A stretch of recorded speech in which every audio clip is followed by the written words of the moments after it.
दोस्तों, आप सभी का मेरे चैनल में स्वागत है। Welcome back to my YouTube channel blessed Rudranshi. जैसा कि आप सभी जानते हैं 26 फरवरी महाशिवरात्रि है, तो महाशिवरात्रि व्रत कथा सुनते हैं और सुनाते हैं।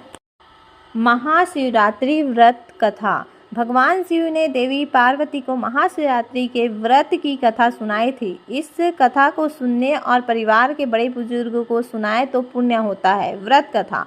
वाराणसी के वन में गुरु रुद्र नाम का एक भील रहता था। वह जंगली जानवरों का शिकार करके अपने परिवार का भरण पोषण करता था। एक बार शिवरात्रि के दिन वह शिकार करने वन में गया। उस दिन उसे दिन भर कोई शिकार नहीं मिला और रात भी हो गई। तभी उसे वन में एक झील दिखा। उसने सोचा, मैं यही पेड़ पर चढ़कर शिकार की राह देखता हूँ, कोई ना कोई प्राणी यहाँ पानी पीने आएगा। यह सोचकर वह पानी का पात्र भरकर बिलाव वृक्ष मतलब बेल के पेड़ पर चढ़ गया। उस वृक्ष के नीचे शिवलिंग स्थापित था। थोड़ी देर बाद वह एक हिरनी आई। गुरु रुद्र ने जैसे हिरनी को मारने के लिए धनुष पर तीर चढ़ाया तो बिलाव वृक्ष के पत्ते और शिवलिंग पर गिरे। इस प्रकार रात के प्रथम पहर में अनजाने में ही उसके द्वारा शिवलिंग की पूजा हो गई। तभी हिरनी ने उसे देखा। उसने शिकारी से पूछा कि तुम क्या चाहते हो। शिकारी पूरे दिन भूखा प्यासा व्रत में रह गया। अनजाने में उसे शिव जी के बेल पत्रों और जल के साथ आराधना हो गई थी, इसलिए उसमें पशु पक्षियों की बोली समझने की शक्ति आ गई थी। शिकारी ने कहा, मैं मनुष्य की बोली में बात करती हिरनी को पहली बार देख रहा हूँ। अवश्य ही तुम कोई असाधारण जीव हो। मैं वैश्य हूँ। मुझे परिवार को पालने के लिए शिकार के अतिरिक्त कोई कार्य नहीं पता, इसलिए मैं तुम्हें मार कर अपना और अपने परिवार का पेट भरूंगा। हिरनी ने कहा, मैं स्वर्ग की अप्सरा हूँ जो श्रापित होने के कारण हिरनी बन गई हूँ। मैं अभी प्रसूता हूँ, शीघ्र ही बच्चे को जन्म देने वाली हूँ। मुझे मारकर तुम एक साथ दो प्राणियों की हत्या कर दोगे, जो उचित नहीं। अपने बच्चे को जन्म देकर मैं तुम्हारे सामने प्रस्तुत हो जाऊंगी। आज तुम किसी और शिकार से पेट भर लो। अभी यहाँ पर एक और हिरनी आई जो हष्टपुष्ट थी। तुम उसका शिकार करके आज अपने परिवार का पेट पाल। शिकारी ने कहा, मैं तुम्हारी बात पर भरोसा कैसे करूं? इस प्रश्न के उत्तर में हिरनी बनी अप्सरा ने शिकारी को उपदेश देकर संतुष्ट किया तो शिकारी ने उसे जाने दिया। थोड़ी देर बाद रात्रि के दूसरे पहर में उस हिरनी की बहन उसे खोजते हुए झील के पास आ गई। शिकारी ने उसे देखकर पुनः अपने धनुष पर तीर चढ़ाया।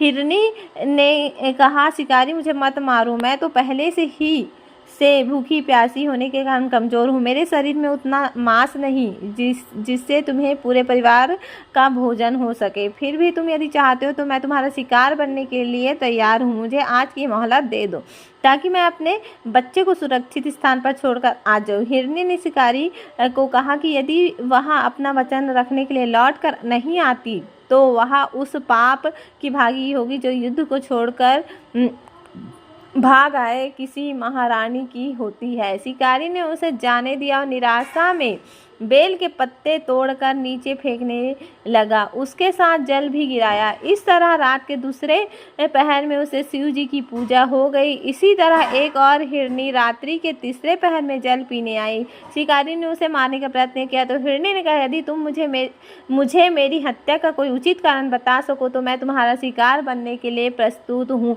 शिकारी ने सारा हाल बताया कि वह और उसके बच्चे सुबह से भूखे और पेट भरने के लिए मांस चाहिए। हिरनी ने कहा, परिवार के पालने के तुम्हारी बात से मैं संतुष्ट हूँ और मैं तुम्हारा शिकार बनने को तैयार हूँ, किंतु जैसे तुम अपने बच्चों के लिए चिंतित हो ना, उसी तरह मुझे भी अपने बच्चों की चिंता है। मुझे रात भर का समय दे दो। मैं बच्चों को उनके पिता भरोसे करके वापस आ जाऊंगी। शिकारी 2 शिकार गंवा चुका था, इसलिए तैयार नहीं हो रहा था। उसने हिरनी के साथ चर्चा शुरू की। वह हिरनी के उत्तर से बड़ा संतुष्ट था। महादेव की कृपा से उसका मन भी निर्मल हो गया, इसलिए उसे तर्क संगत बातें उचित लगी। हिरनी ने वापस लौटने का वचन दिया तो शिकारी ने उसे भी छोड़ दिया। उसने थोड़ा जल पिया और कुछ जल नीचे गिरा दिए। फिर हताश में बेल के पत्ते तोड़कर फेंकने लगा। शिव जी पर गिरे। इस तरह तीसरे पहर में भी अनजाने में उसे शिवलिंग की पूजा हो गई। रात का चौथा पहर आरंभ हो गया।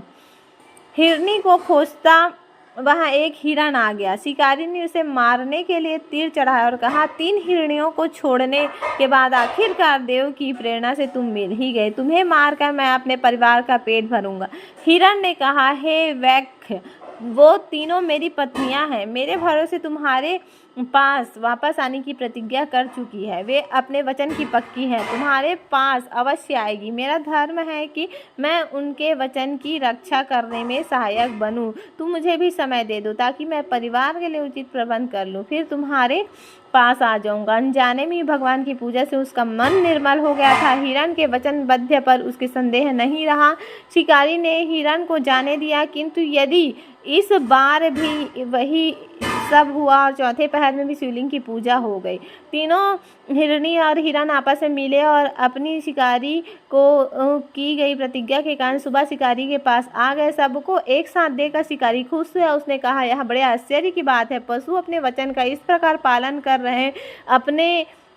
अपना और परिवार का पेट भरने के लिए अनगिनत निराह जानवर की हत्या की है, किंतु आप जैसे पवित्र जीव की हत्या करते मेरे हाथ कांपते हैं। गुरुद्रोह द्वारा दिन भर भूखा प्यासा रहते 4 पहर अनजाने में ही सही, लेकिन शिव की पूजा होने से शिवलिंग का व्रत पूरा हो गया। व्रत के प्रभाव से उसके पाप तत्काल भी समाप्त हो गए। आकाश से सभी देवता शिकारी और मृगों के बीज की चर्चा सुनकर प्रसन्न थे। तभी शिवलिंग से भगवान शंकर प्रकट हुए। महादेव ने उन्हें आशीर्वाद दिया और मोक्ष प्रदान की। इस प्रकार अनजाने में शिवलिंग व्रत से भगवान शंकर ने शिकारी को मोक्ष प्रदान कर दिया। महादेव के दर्शन से हिरण परिवार भी मोक्ष को प्राप्त हुआ। हर हर महादेव। हैप्पी महाशिवरात्रि। वीडियो पसंद आए तो लाइक कीजिए, शेयर कीजिए, कमेंट कीजिए। हर हर महादेव।